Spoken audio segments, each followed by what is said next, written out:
Hi friends, എല്ലാവർക്കും സുരഭി കിച്ചണിലേക്ക് വീണ്ടും സ്വാഗതം. ഇന്ന് നമുക്ക് തയ്യാറാക്കാം ചിക്കൻ ഓംലെറ്റ്. വളരെ ടേസ്റ്റ് ആയിട്ടുള്ളൊരു റെസിപ്പിയാണ്. എങ്ങനെ തയ്യാറാക്കാമെന്ന് കണ്ടു നോക്കാം. അപ്പോൾ ഞാനിവിടെ ചിക്കൻ എടുത്തിട്ടുണ്ട്. ബോൺലെസ് ചിക്കനാണ് എടുത്തിരിക്കുന്നത്.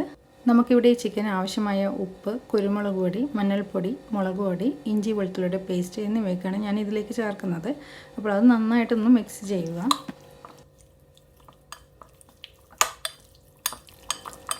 അങ്ങനെ ഇവിടെ ചിക്കൻ നന്നായിട്ട് മിക്സ് ചെയ്തെടുത്തിട്ടുണ്ട്. ഞാൻ ഈ ഒരു സൈസിലാണ് നമ്മുടെ ചിക്കൻ കട്ട് ചെയ്തിരിക്കുന്നത്.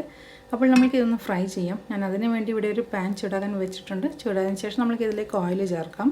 എന്നിട്ട് നമ്മൾ മിക്സ് ചെയ്ത് വെച്ചിരിക്കുന്ന ആ ചിക്കൻ ഇതിലൊന്ന് ചേർത്ത് ഫ്രൈ ചെയ്തെടുക്കാം.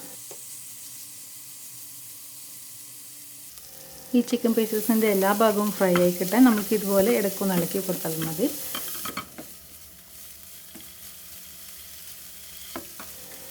ഇപ്പോൾ ഇവിടെ ചിക്കൻ നന്നായിട്ട് ഫ്രൈ ആയിട്ടുണ്ട്. ഞാൻ ഇത് ഓഫ് ചെയ്ത് വാങ്ങി വെക്കുകയാണ്.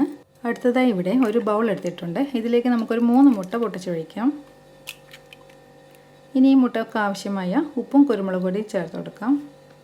ഇനി ഇതിൻ്റെ കൂടെ തന്നെ നമുക്ക് ചെറുതായി അരിഞ്ഞിരിക്കുന്ന പച്ചമുളക്, കറിവേപ്പില, പിന്നെ മല്ലിയില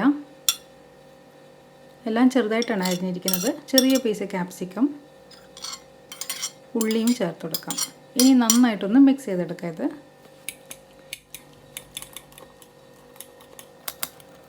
അങ്ങനെ ഇവിടെ ഇത് നന്നായിട്ട് ഞാൻ മിക്സ് ചെയ്തെടുത്തിട്ടുണ്ട്. മുട്ട മിശ്രിതം ഇവിടെ റെഡി ആയിട്ടുണ്ട്. ഇനി നമുക്കൊരു പാൻ ചൂടാക്കാൻ വെക്കാം. ഈ പാൻ ചൂടായിട്ടും നമുക്കിതിലേക്ക് ഓയിൽ ചേർക്കാം. ഞാൻ വെളിച്ചെണ്ണയാണ് യൂസ് ചെയ്യുന്നത്. ഇനി നമ്മളിപ്പോൾ തയ്യാറാക്കിയിരിക്കുന്ന ആ മുട്ട മിശ്രിതം ഈ പാനിലേക്ക് ഒഴിച്ചു കൊടുക്കാം.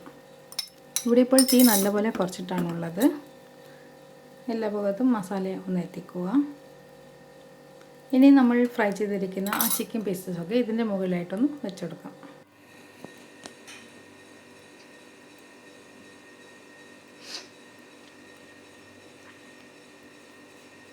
ചിക്കൻ ചേർത്തതിന് ശേഷം നമുക്കിതുപോലെ ചെറുതായിട്ടൊന്ന് പ്രസ് ചെയ്യാം. ഇനി നമുക്കിതൊന്ന് അടച്ച് വെച്ച് വേവിക്കാം. അപ്പോൾ ഞാൻ ഇവിടെ വളരെ തീ കുറച്ചിട്ട് തന്നെ ഒന്ന് അടച്ച് വെച്ച് വേവിക്കുകയാണ്. ഒരു 5 മിനിറ്റ് കഴിഞ്ഞപ്പോഴാണ് ഞാൻ ഇത് തുറന്ന് നോക്കിയത്. ഇനി നമുക്ക് ഈ ഓംലെറ്റിനെ ഒന്ന് മറിച്ചിട്ട് വേവിക്കാം. ഈ ഒരു സൈഡ് കൂടി ഒന്ന് ആയി കിട്ടണം. അപ്പോൾ ഒന്ന് ഞാൻ മറിച്ചിടാൻ പോവുകയാണ്. ഇനി 1 മിനിറ്റ് കൊണ്ട് നമ്മൾക്കൊന്ന് കുക്ക് ചെയ്തെടുക്കാം. ഒന്ന് വേണമെങ്കിൽ ഒരു മീഡിയം ഫ്ലെയിമിലിട്ട് ചെയ്യാവുന്നതാണ്. ഞാനിപ്പോൾ ഇത് മീഡിയം ഫ്ലെയിമിലാണ് ഇട്ടിട്ടുള്ളത്. അപ്പോൾ 1 മിനിറ്റ് ആയപ്പോൾ ഞാൻ ഇത് ഓഫ് ചെയ്ത് വാങ്ങുകയാണ്.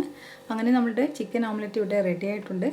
ഓംലെറ്റൊക്കെ റെഡി ആയി കഴിഞ്ഞാൽ അത് ചൂടോടുകൂടി കഴിക്കുക. അതാണ് അതിൻ്റെ ഒരു ടേസ്റ്റ്. അപ്പോൾ നമ്മൾ ചൂടോടുകൂടി കഴിക്കാൻ പോവുകയാണ്. നിങ്ങളും തീർച്ചയായും ഇതൊന്ന് ട്രൈ ചെയ്ത് അഭിപ്രായങ്ങൾ കമൻറ്റ്സ് വഴി അറിയിക്കുക. വീണ്ടും കാണാം. താങ്ക്